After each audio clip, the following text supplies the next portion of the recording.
চীন সফর থেকে ফেরার পরে আরও কঠোর পদক্ষেপ করলেন মালদ্বীপের প্রেসিডেন্ট মোহাম্মদ মইজু। 2024-এর 15 মার্চ অর্থাৎ ঠিক 2 মাসের মধ্যেই মালদ্বীপ থেকে ভারতীয় সেনা সরিয়ে ফেলার ডেডলাইন বেঁধে দিল মালদ্বীপ সরকার।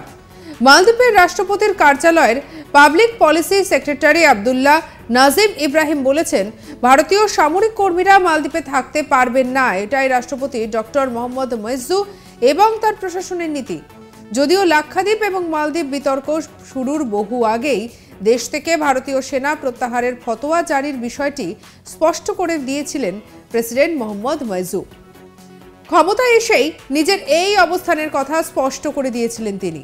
আর এবার চীন সফর থেকে ফেরার পরে ভারতীয় সেনা প্রত্যাহারের বিষয়টি শিলমোহর দিল বলা সেটা যেতেই পারে।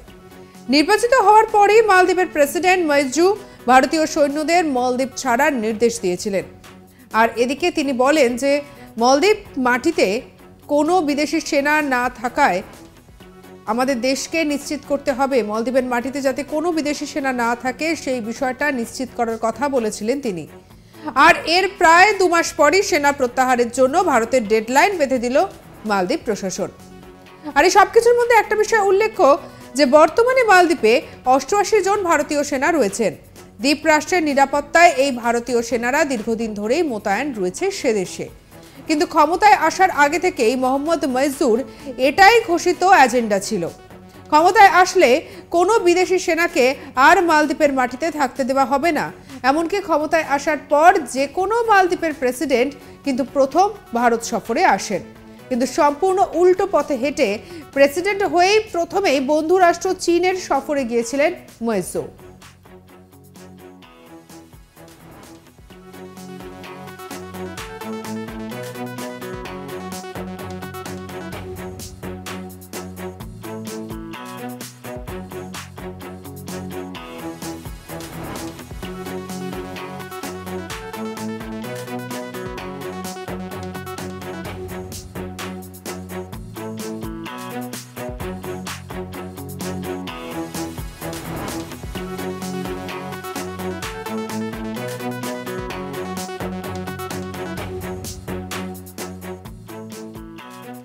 আর যার মাধ্যমে আরও একবার ভারত বিরোধিতাকেই প্রাধান্য দিয়ে দিলেন, এটা কিন্তু একেবারে স্পষ্ট।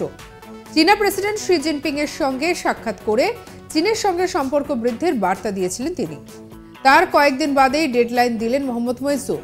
মালদ্বীপ থেকে ভারতীয় সেনা প্রত্যাহারের জন্য ইতিমধ্যেই 2 দেশ এক উচ্চ পর্যায়ের কোর কমিটি গঠন করেছে। আর এই কমিটির প্রথম বৈঠকে যোগ দিয়েছিলেন ভারতীয় হাই কমিশনার মুনু মাহওয়ার। আর এই বৈঠকেই ভারতীয়দের পক্ষে 15 মার্চের মধ্যে সেনা প্রত্যাহারের জন্য অনুরোধ করা হয়েছে বলে জানিয়েছেন আব্দুল্লাহ নাজিম ইব্রাহিম। ভৌগোলিক দিক থেকে একটি উল্লেখযোগ্য বাণিজ্য করিডর, সেনা সরানো হলেও বাণিজ্যিকভাবে ভারতকে কোনো ক্ষতির মুখে পড়তে হবে কিনা সেই বিষয়টিও উঠে আসছে। কারণ চীন সফরে গিয়ে চীনের প্রেসিডেন্টের সঙ্গে সখ্যতাই বার্তা দিয়েছিল মালদ্বীপের প্রেসিডেন্ট মইজু। আর চীন সফর থেকে ফিরেই তিনি ঘোষণা করেছেন, আমরা ছোট দেশ হতে পারি, কিন্তু তার মানে এই নয় যে আপনি আমাদের ধমক দেওয়ার লাইসেন্স পেয়ে গিয়েছেন। আমরা কারো বাড়ির উঠানে অবস্থিত নই, আমরা একটি স্বাধীন এবং সার্বভৌম দেশ।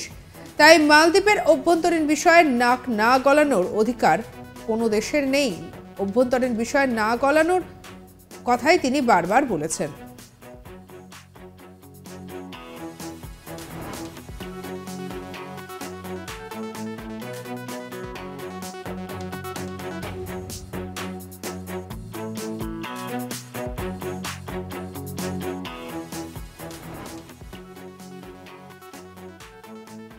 মালদ্বীপের প্রেসিডেন্ট মোহাম্মদ মইজু কি বলেছেন শুনবো। We may be small, but that doesn't give you the license to bully us. Bada shukriya. We may be small, but that doesn't give you the license to bully us. Bada shukriya. We may be small, but that doesn't give you the license to bully us. Bada shukriya.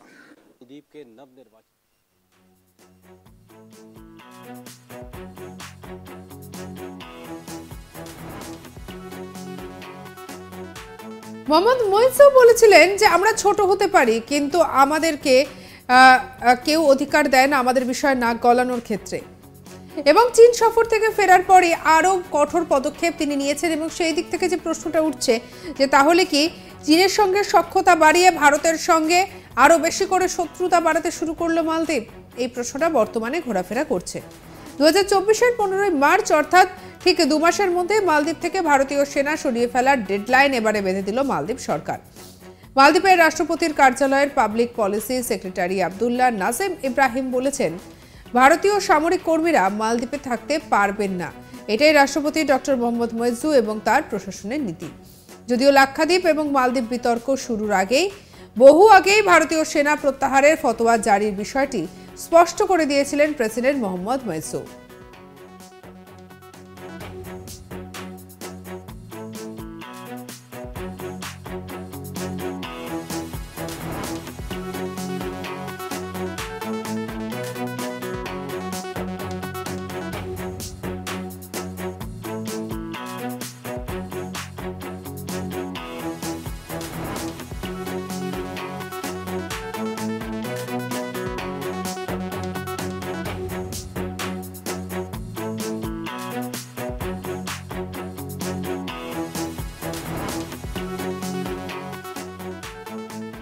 ক্ষমতায় এসেই নিজের এই অবস্থানের কথা স্পষ্ট করে দিয়েছিলেন তিনি। আর এবার চীন সফর থেকে ফেরার পরে ভারতীয় সেনা প্রত্যাহারের বিষয়টিতেই শিলমোহর পড়ল বলা যেতেই পারে। নির্বাচিত হওয়ার পরে মালদ্বীপের প্রেসিডেন্ট মইজু ভারতীয় সৈন্যদের মালদ্বীপ ছাড়ার নির্দেশ দিয়েছিলেন। তিনি বলেন, মালদ্বীপের মাটিতে কোনো বিদেশি সেনা না থাকাটা আমাদের দেশকে নিশ্চিত করতে হবে। এর প্রায় 2 মাস পরই সেনা প্রত্যাহারের জন্য ভারতের ডেডলাইন বেঁধে দিল মালদ্বীপ প্রশাসন। বর্তমানে মালদ্বীপে 88 জন ভারতীয় সেনা রয়েছেন। দ্বীপরাষ্ট্রের নিরাপত্তায় এই ভারতীয় সেনারা দীর্ঘদিন ধরেই মোতায়েন রয়েছেন সে দেশে। কিন্তু ক্ষমতায় আসার পর থেকেই মোহাম্মদ মইজুর এটাই ঘোষিত এজেন্ডা ছিল, ক্ষমতায় আসলে কোনো বিদেশি সেনাকে আর মালদ্বীপের মাটিতে থাকতে দেওয়া হবে না। এমনকি ক্ষমতায় আসার পর যে কোনো মালদ্বীপের প্রেসিডেন্ট কিন্তু প্রথম ভারত সফরে আসেন, কিন্তু সম্পূর্ণ উল্টো পথে হেঁটে প্রেসিডেন্ট হয়ে প্রথমেই বন্ধু রাষ্ট্র চীন সফরে গিয়েছিলেন মইজু। আর যার মাধ্যমে আরও একবার ভারত বিরোধিতাকে প্রাধান্য দিলেন তিনি, এটাই স্পষ্ট।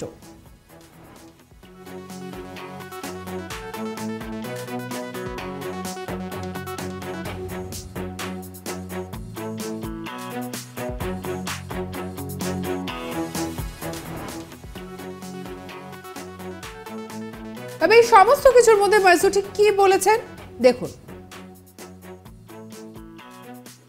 We may be small, but that doesn't give you the license to bully us. Bara bada shukriya. We may be small, but that doesn't give you the license to bully us. Bara bada shukriya. আপনাদের ঠিক কি মতামত অবশ্যই আপনারা জানাতে পারেন comment সেকশনে। আচ্ছা, এছাড়া অন্যান্য খবরের জন্য লাইক করুন, শেয়ার করুন, সাবস্ক্রাইব করুন আজ তাক বাংলার ইউটিউব চ্যানেল। আমরা এখন রয়েছি হোয়াটসঅ্যাপেও, তাই ফলো করে নিতে ভুলবেন না।